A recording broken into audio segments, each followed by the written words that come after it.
গোপন সংবাদের ভিত্তিতে যাত্রাপুর থানার পুলিশ মঙ্গলবার রাতে নেশা সামগ্রী ও একটি গাড়ি সহ 3 জনকে আটক করতে সক্ষম হয়।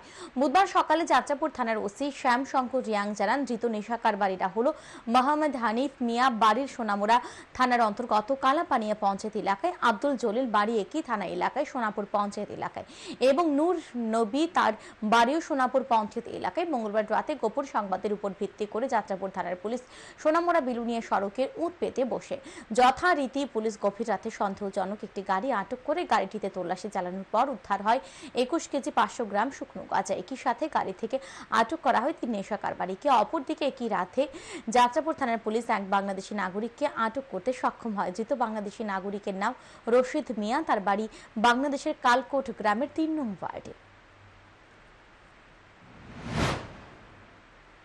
অ্যাম্বুলেন্সে বসার সময় একটা টাটা পাঞ্চ গাড়ি আসে, আর ওই গাড়িটাকে আমরা চেক করার সময় আমরা গাঁজা প্রায় 21 কেজির মতো, 21 কেজি 500 গ্রামের মতো গাঁজা আমরা পাই। ওই গাঁজাগুলাকে আমরা সিজ করি। বুত্তামোড়া এলাকাতে একটা একজনের বাড়িতে রেড করি। এখানে গিয়ে পাই একজন বাংলাদেশি, অনেকদিন যাবৎ এখানে আছে,